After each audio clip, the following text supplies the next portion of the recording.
அவர்கள் எவ்வளவோ முயற்சித்தும் கூட அவருடைய துர்போதனை பிரகலாதனுடைய சிந்தனையில் ஏற மறைக்கின்றது. சதாசர்வ காலமும் விஷ்ணுவுடைய பக்தியிலையும் விஷ்ணுவுடைய நினைப்பிலையுமே அந்த குழந்தை வளர்ந்து வருகின்றான். பின்பு மீண்டும் ஒரு முறை கூப்பிட்டு கற்றவற்றில் உண்மையான தாற்பயமான விஷயத்தை கூறணும் என்று சொல்லும் பொழுது, பூதம் அனைத்தும் விஷ்ணு, பார்க்கும் இடமெல்லாம் நீக்கமர நிறைந்திருக்கும் பரிபூர்ண ஆனந்தம் என்னுடைய விஷ்ணு பகவான் தான் என்று கூறி ஓம் நமோ நாராயணாய என்ற அஷ்டாட்சர மந்திரத்தை கூறுகின்றான். உடனே ஹிரண்யகசிபு கோபம் கொண்டு, உன்னை உயிரோடு வைத்திருந்தால் சரிவர மாட்டாய், உன்னை மலையிலிருந்து கீழே தள்ள சொல்கின்றேன், அப்பொழுது யார் உன்னை காப்பாற்றுகிறார் என்று பார்ப்போம் என்று கூறி தனது விளையாட்களை கூப்பிட்டு மலை உச்சியில் இருந்து குழந்தை பிரகலாதனை தூக்கி எறிய சொல்கின்றான். அவர்களும் அவ்வாறு செய்கிறார்கள். உடனே பூமாதேவி அங்கிருந்து குழந்தையை தன்னுடைய மடியில் தாங்கி பத்திரமாக மறுபடியும் அவனை மீட்டுக் கொடுக்கின்றார். பின்பு அக்னியின் நெருப்பில் எரியும் நெருப்பில் தூக்கி போட சொல்கிறார். அவ்வாறு அக்னி நெருப்பில் தூக்கி போடும் பொழுது குழந்தை விஷ்ணு நாமத்தை உச்சரிக்க அந்த அக்னியானது தூக்குவியலாக மாறிவிடுகின்றது. பின்பு கடலில் கட்டி தூக்கி போட சொல்கிறார்கள். அந்த கடலும் அவர் பிரகலாதனை ஒன்று செய்ய முடியாமல் போகின்றது. பின்பு கொடிய நாகங்களை விட்டு அவனை தீண்ட சொல்கிறார்கள். அப்பொழுதும் பிரகலாதனை அந்த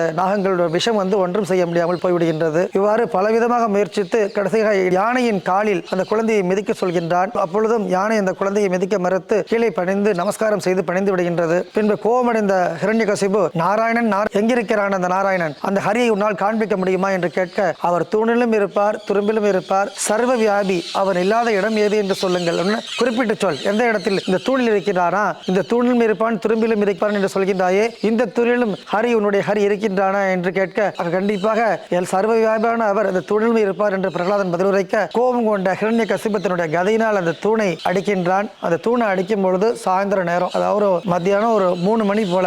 உடனே அந்த தூணை பிளந்து கொண்டு நரன் கலந்த சிம்மமாக மகாவிஷ்ணு நரசிம்மாவதாரமாக எடுத்து வெளிப்படுகின்றார்.